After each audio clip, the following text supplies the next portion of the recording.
अस्सलाम वालेकुम बच्चों। आज हम हमारे 1.8 लेसन वॉवेजिंग टुवर्ड्स एक्सेलेंस का पैसेज नंबर 7 पढ़ने जा रहे हैं। पिछले 6 पैसेज में हमने पढ़ा कि गोडबोले सर ने किस तरह से अपने आप को, अपनी पर्सनालिटी को डेवलप किया। यहाँ 7वां पैसेज जो पेज नंबर 83 पर है बुक के, 83 से पैसे शुरू होता है। I passed from IIT join a non violent social movement से लेकर पार्ट ऑफ टुडेज मैनेजमेंट तक पेज नंबर 84 पे ख़त्म होता है। बच्चों पैसेज नंबर 7 में क्या क्या हमको आने वाला है, तो इस पैसेज में बताया गया है कि राइटर ने IIT पास करने के बाद सोशल सर्विस ज्वाइन की, समाजी खिदमत, आदिवासी लोगों के लिए सत्याग्रह की, जेल भी गए और इतनी बड़ी IIT की डिग्री होने के बावजूद भी वो समाजी खिदमत करते रहे और बहुत दिनों तक जॉबलेस रहे। उनको कोई जॉब नहीं थी, खुद का रहने का घर नहीं था मुंबई में, 13 घर बदले और आखिर में IT यानी इंफॉर्मेशन टेक्नोलॉजी सेक्टर को अपने करियर के लिए सिलेक्ट किया और 32 साल जॉब किया उन्होंने। ढेरों किताबें लिखी, बहुत सारी किताबें लिखी, मैनेजमेंट के उसूल और गुर सिखाए और टीम वर्क के वैल्यू को भी इस पैसेज में समझाया है। ओके, चलिए देखते हैं। आई पास्ड फ्रॉम IIT से पूरी डिग्री पास की इंजीनियरिंग की। ज्वाइन शामिल हुए, नॉन वायलेंट एक नॉन वायलेंट सोशल मूवमेंट कहते हैं समाजी तहरीक, और अहिंसा भरी, नॉन वायलेंट यानी अहिंसा भरी समाजी तहरीक ज्वाइन की। फॉर ट्राइबल यानी आदिवासी लोगों की तहरीक में हिस्सा लिया जिसका नाम था सर्वोदय नामी तहरीक में हिस्सा लिया। पार्टिसिपेटेड इन ए पीसफुल सत्याग्रह और बड़ी अमन शांति वाली सत्याग्रह में शामिल हुए और इसी के तहत went to jail for 10 days, 10 दिन की उनको जेल भी हुई। केम बैक टू मुंबई, बाद में मुंबई आए। Was jobless for a while, थोड़े दिनों तक नौकरी नहीं रही, जॉबलेस रहे।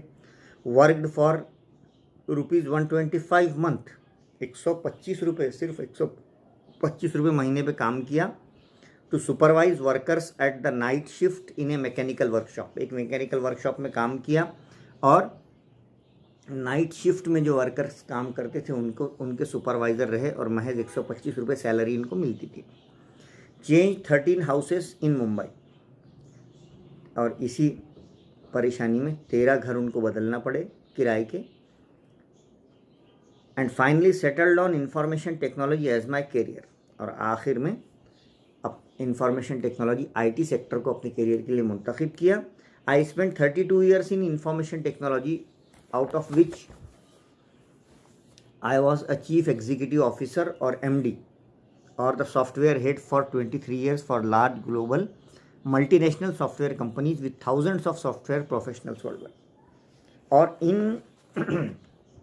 32 सालों में इंफॉर्मेशन टेक्नोलॉजी की नौकरी में जो है वो क्या क्या पोस्ट पर रहे, कौन कौन सी पोस्ट पर रहे। पहले रहे वो चीफ एग्जीक्यूटिव ऑफिसर, जिसको हम CEO कहते हैं, सुपर क्लास 1 पोस्ट होती है। उसके बाद मैनेजिंग डायरेक्टर रहे, MD है ना, सॉफ्टवेयर हेड रहे, है ना, बॉस रहे सबके 23 साल तक। एक large global multinational software companies, thousands of software professionals world wide, जिसके हज़ारों सॉफ्टवेयर जो है प्रोफेशनल्स थे पूरी दुनिया में, विथ ऑफिसेस। और इनकी कंपनी के ऑफिसेस कहाँ कहाँ थे? US में थे, है ना, US में थे 3 ऑफिस, 6 ऑफिस अमेरिका में थे, US में 3 ऑफिस यूरोप में थे, एक जापान में था एंड 1 इन ऑस्ट्रेलिया, और एक ऑस्ट्रेलिया में था। इतनी बड़ी कंपनी के क्या बने? CEO बने, MD बने, मैनेजिंग डायरेक्टर बने। उसके बाद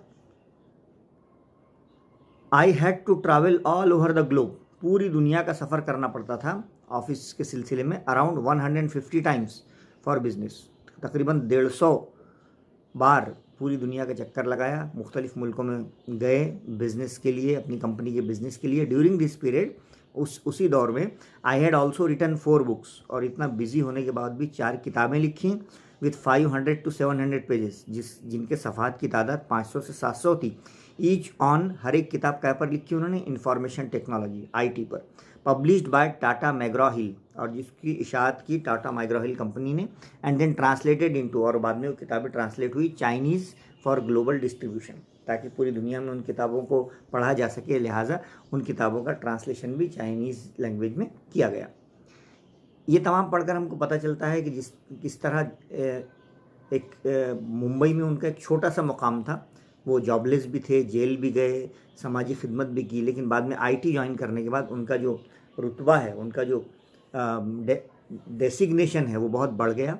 वो एमडी हुए, सीईओ हुए और मल्टीनेशनल कंपनीज़ के बॉस बने, और उनके पूरी दुनिया में ऑफिस फैल गए, और 150 बार उन्होंने सारी दुनिया का सफ़र भी किया, और 4 बुक्स भी लिखी 500 से 700 पेजेस की, और बाद में उन बुक्स का चाइनीज़ में ट्रांसलेशन भी हुआ। Okay, I learn a lot of things when I was running these large companies. हाँ, ये बड़ी बड़ी कंपनीज़ को जब वो चला रहे थे, उसके एमडी थे, तो उससे उन्होंने लर्न यानी सीखा, लॉट ऑफ थिंग्स, काफ़ी सारी चीज़ें सीखी। अब वो कौन कौन सी चीज़ें सीखी? 3 चीज़ें सीखी। द फर्स्ट, पहली चीज़ सीखी was the importance of team work. Team work कहते हैं मिलजुल कर काम करना। जब हम मिलकर काम करेंगे तो जाहिर सी बात है वो काम अच्छा भी होगा, बेहतर भी होगा, जल्दी भी होगा और सफाई से भी होगा। तो टीम वर्क के अहमियत को जाना पहली बार। इन टुडेज़ वर्ल्ड, आज की दुनिया में, nothing is possible without team work. बगैर टीम वर्क के कोई चीज़ पॉसिबल नहीं है। आप अकेले कोई काम नहीं कर सकते। You can not be successful, आप कामयाब नहीं हो सकते। If you are a loner, आप अगर अकेले काम करने की कोशिश करें, एंड ए ईगोइस्टिक पर्सन, और आप अगर अपने आप पर ईगो करें यानी प्राउड करें, यानी तकब्बुर आपको आ जाए कि मैं अकेला ही सब कुछ कर सकता हूँ, तो ये बात गलत है।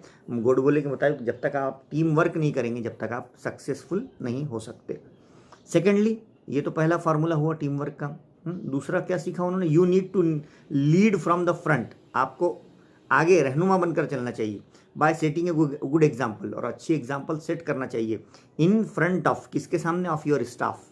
आपके जो स्टाफ के लोग हैं, साथ काम करने वाले हैं, उनको आपने रहनुमाई उनकी करना चाहिए। उन लीड रोल में पहले आप करें, फिर वो आपको फॉलो करेंगे, है ना। ऐसा नहीं कि आप उनसे ही काम करवाएं और ख़ुद बैठे रहें। ये मैनेजमेंट का गुर नहीं है। आपके साथ काम करने वालों को आप एक अच्छी एग्जाम्पल सेट कीजिए, फिर आपको वो फॉलो करेंगे।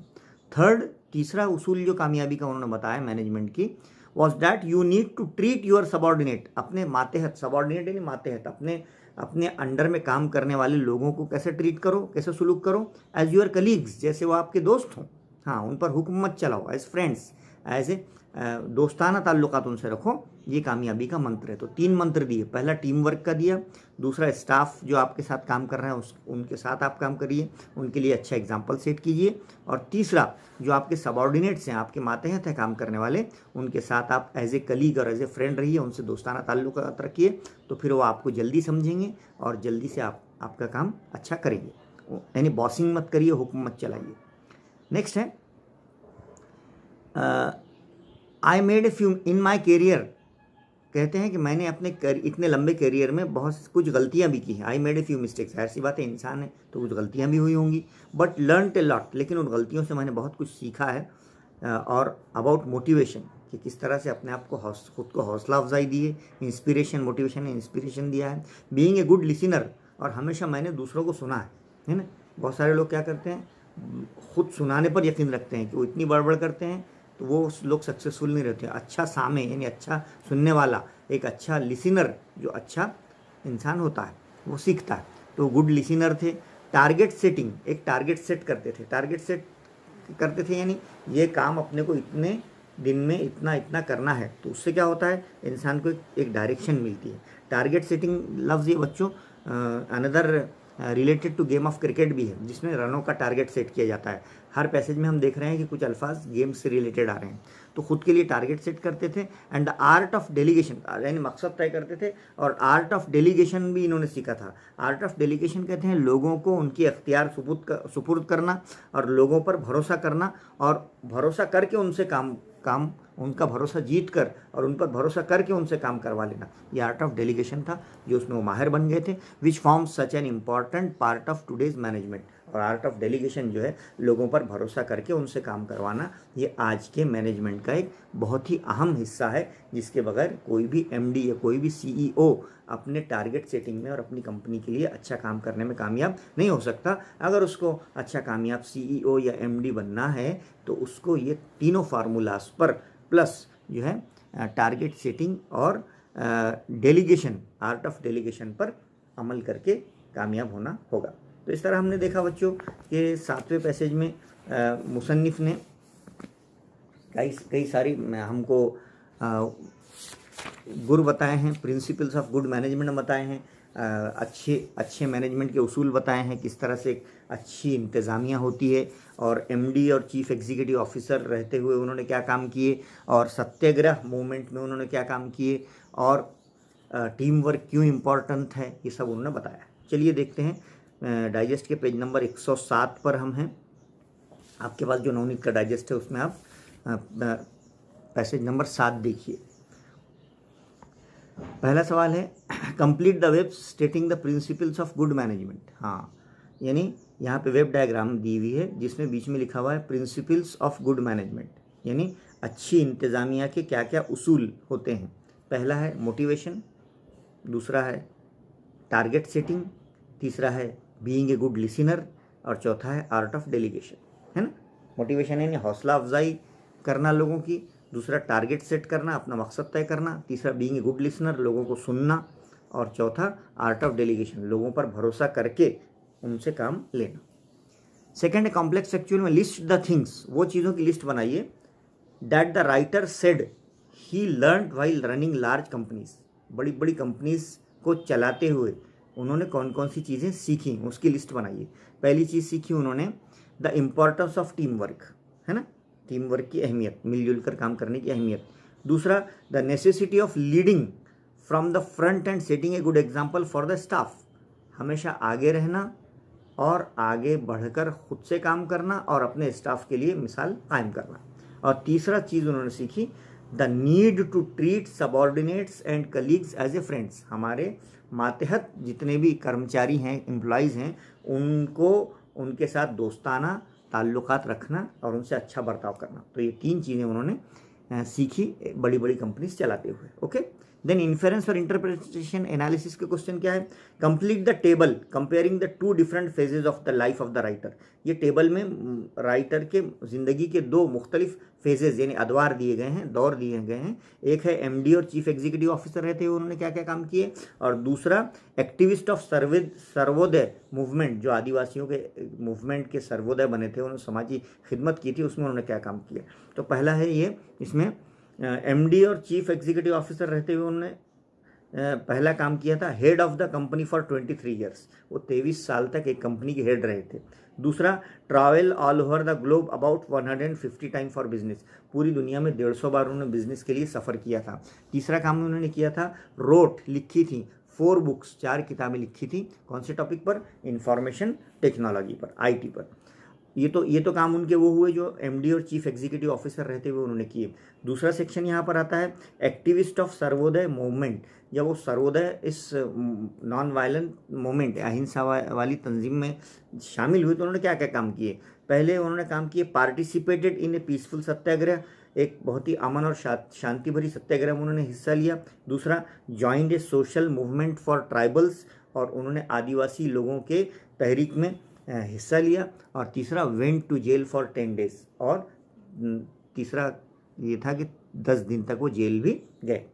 पर्सनल रिस्पॉन्स का कोई भी क्वेश्चन बच्चों आ सकता है। यहाँ पर है do you think that team work is important today, अच्छा क्वेश्चन है। आप क्या सोचते हैं आजकल टीम वर्क की बहुत अहमियत है क्या, एक्सप्लेन विथ एन एग्जाम्पल। हाँ, हमेशा रही है और आज भी है। Yes, today team work is very important in every sphere, in every department, whatever it is a game और ए वर्क, चाहे गेम हो चाहे वर्क हो, सब मिलकर अगर खेलेंगे तो गोल मारेंगे, सब मिलकर काम करेंगे तो कंपनी आगे बढ़ेगी, है ना।